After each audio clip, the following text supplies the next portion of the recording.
So today we're going to talk about, I want to start by talking about email scams as a phenomenon. And you might see these sometimes called phishing with a PH at the beginning. It's like fishing with the fishing pole, but with a PH. And the reason they're called phishing is because someone is out there sort of fishing for your data, your information, your social security number, your bank information, things like that. As a rule, you don't want to give out your social security number, any sort of bank information, any sort of personal information to somebody you don't know, especially not by email. No one that is sort of a reputable business should ever be asking for that information by email.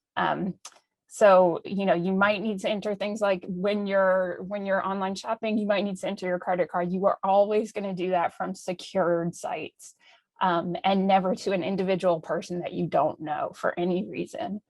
And it's better in that case to be safe than sorry. So let's talk a little bit about what an email scam might look like. It used to be that email scams were kind of clunky. They were a little easy to spot. It's like somebody was just asking you to send them money. They've gotten a little bit more sophisticated. And this is not to make you scared. It's not to make you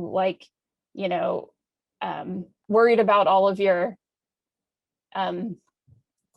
internet communications, because generally speaking, most of what you get is going to be legitimate, but every now and then you're going to get something like this.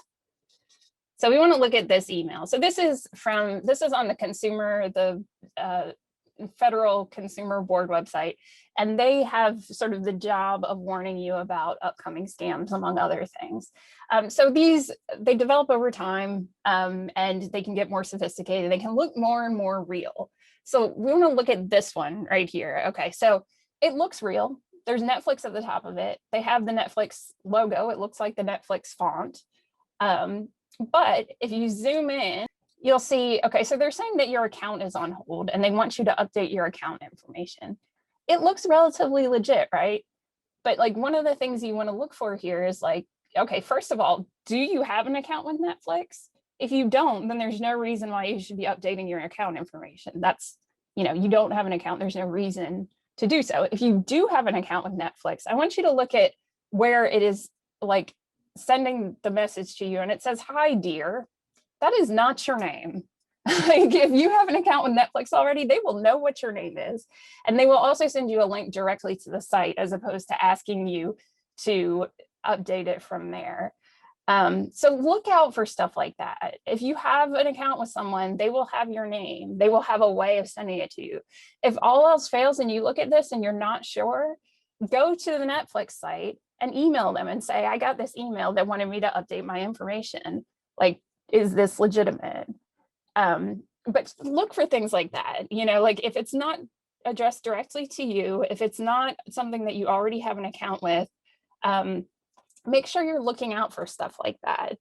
Because they can be really deceptive. They're really kind of cruel. It's like they're playing on this idea that you trust people, and you should generally trust people, but be smart at the same time. Okay. So other things to think about here when you're looking at email scams is, these are some things to look for. So you see these bullet points at the bottom. So phishing emails and text messages often tell a story to trick you into clicking on a link or opening an attachment. So they may say that they've noticed some suspicious activity or login attempts on your account. They might claim there's a problem with your account. They want you to confirm some personal information. There might be even a fake invoice on there. They want you to click on a link to make a payment. They say that you're eligible to register for a government refund. We're getting on tax season now. So like, I think the likelihood that there'll be scams floating around that are based on taxes is pretty high. And then they might offer you a coupon for free stuff. Okay. And generally speaking, look out for all of these when they're coming from sources that you don't know. So you think about things like, when you get gift cards or something from Smart, or if you get email from Smart, that's us, us. And if you look at it, you'll see, Susan's name on it. You'll see our contact information. It's all sort of, you could give us, you could send us an email and say, is this legitimate? And it is. You could call us.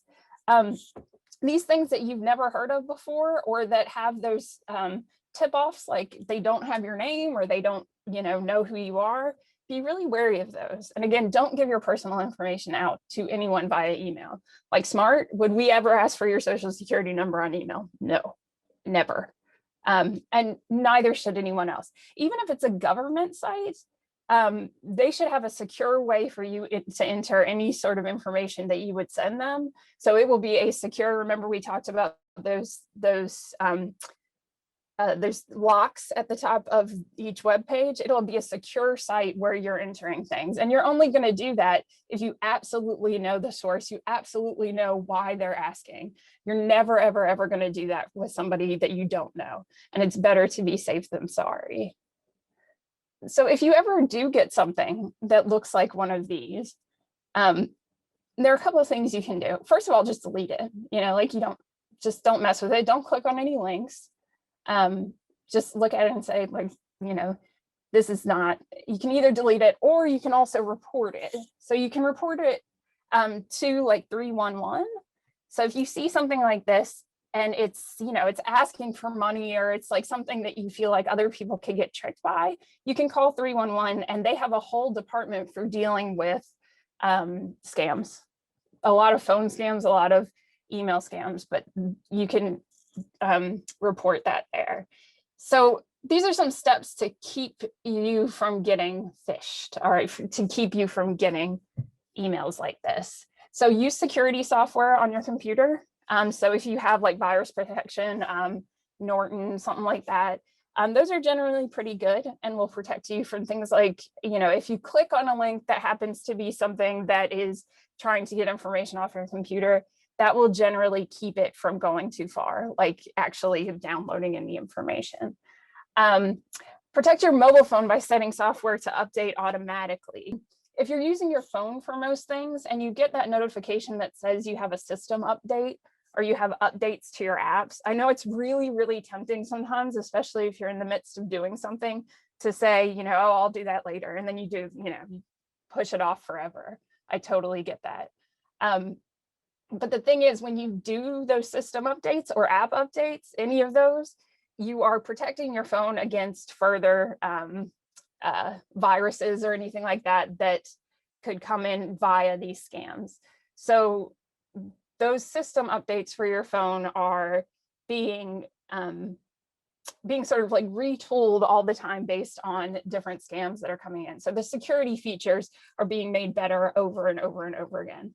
So I really encourage you, when you see that, to go ahead and do those system updates or those app updates, because it will make your phone more secure.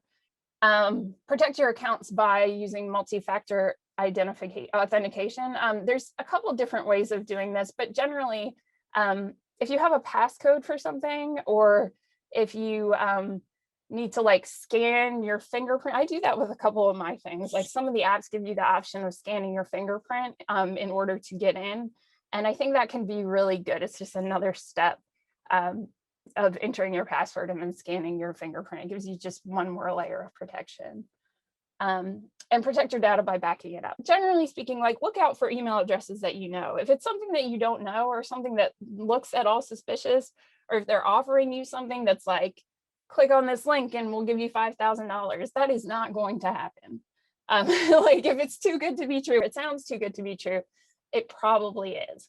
Sadly enough, but that is the case. The way to back this up too is, like, you can always Google their website and contact them directly and say, like, hey, like, I got this, do I really need to update my information? Like, you're going to go back and directly contact Netflix themselves. So you're going to bypass the scammer and say, like, go to the source and say, is this something like that's legitimate?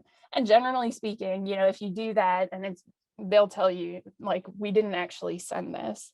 And it's really annoying too, because it's like they've gotten to the point with emails where scammers can actually, like, do that, where it actually looks like it's being sent from Netflix or a company. Okay, so this is a really sort of handy thing that I found. It's the Minnesota Attorney General's did like a whole thing about how to tell if you're being targeted by a phone scam. And though this is in Minnesota, this applies to all of us. So these are a couple of things to look for. So you're contacted out of the blue by, somebody you don't know. So the example they give is Steve receives a call from a man who claimed to be calling from the IRS about supposed unpaid taxes. Steve knew he'd paid his taxes on time and didn't owe any money to the IRS. So when the individual said he had to pay immediately to avoid a penalty, Steve hung up. So again, I'm saying because it's tax season, I think there's a high likelihood that some of these calls will be floating around.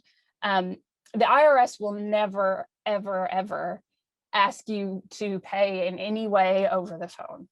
It's not real. As real as they may sound, sometimes they can even manipulate caller ID to make it look vaguely like it's the IRS. They are never, ever, ever going to ask for payment information over the phone. So just know that. And you can, when in doubt, hang up the phone. And you can call the IRS directly if you think there's an issue, but when in doubt, hang up. Okay, you're required to send money up front in order to receive a prize. Don't send money to anyone you do not know, period. Don't send money orders, don't give out credit card information, especially when it's like, you'll get a prize for this. Nothing legitimate will ever make you do that. Okay.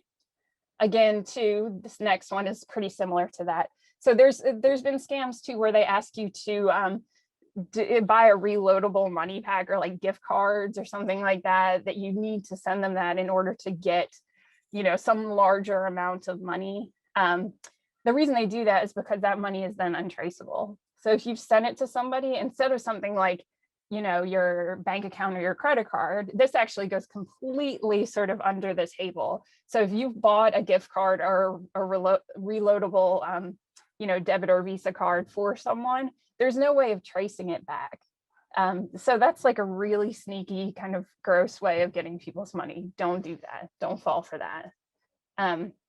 Again, if you're asked to provide personal or financial information over the phone, that is a serious red flag. If you do get something like that from a call from maybe a bank, like it seems like a bank that you actually do business with, and they're asking you questions like that, just tell them, just hang up the phone and call the actual branch of the bank. Call the number that's the real number, like look it up online. So always like go to the source if you have questions, or come to somebody that you trust and just say, does this look legitimate? This is a big one. If you are on the phone and somebody's asking you to keep it a secret that they're asking for money, there's a really kind of awful scam where people say, you have a family member who's hurt or in the hospital, but they don't want anybody to know about it. So they need money and I'm calling on their behalf, but please don't tell anybody because it's, they're really embarrassed about it. Do not fall for that. If somebody needs money to be in the hospital, they need to contact you directly, and you need to do that sort of thing in person. Or, when somebody's calling you directly. I mean, no one from a hospital, nobody is going to like do that above board. Okay.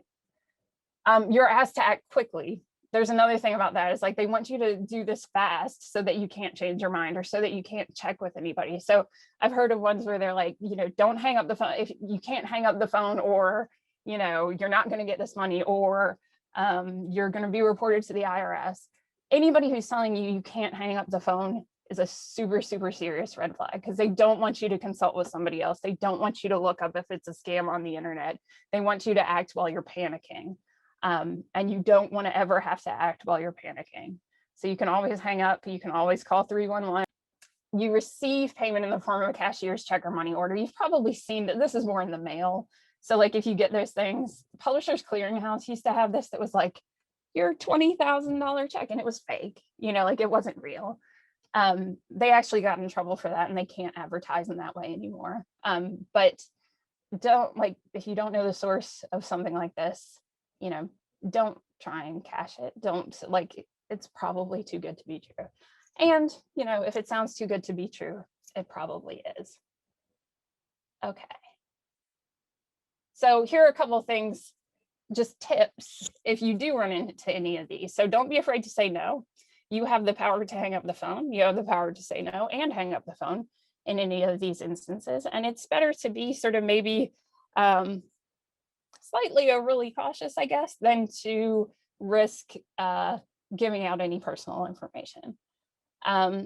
Ask a friend, a family member, or a neighbor their opinion. You can always ask us. You can always call 311. 311 tends to know about a lot of these scams, especially if they're going on in the New York area, because they're a pattern. Like, you won't be the only person that's been told this exact same thing. So that can be helpful too. Don't be rushed. Don't let them rush you. If you're feeling like you're pressured to give out information or do anything really quickly, step back for a second and just say, wait, like, I shouldn't be feeling like I have to do this right now in order to avoid some consequence. The IRS will not make you do that. Hospitals will not make you do that. Your bank should not make you do that. They should give you the time to think through a decision. So this, don't react in that way. Take a second, hang up the phone, call somebody else, and just, make sure that you have the space to breathe before you do anything that you don't want to do. When in doubt, don't give it out. So fall on the side of not giving out your personal information just about all the time. Remember, like, you may have to, like, you're going to use credit card information if you're buying stuff online. You're only going to do that through secure websites. You're not going to give out any of that personal information via email. And research the offer. This one's good too. So, like, if somebody, especially if you're getting an email, but also on phone, if somebody's saying like, oh, like, if you, I don't know, anything, like even the online betting stuff, do some research online, see if it's legitimate, see if people are like, actually, this is a scam. Like, one of the things about the internet that's really great is that people can add their sort of reactions to the general information about a site or a company or anything like that. So you can see what other people have had to say about this, whether they've been sort of scammed by it in the past. So that can be really, really helpful. Okay. Thank you so much for being here, y'all. And just be smart. And always, check with somebody if you have questions, err on the side of caution. Just use your skills to see if things are above board, and you can always check with us. Okay. Bye, y'all.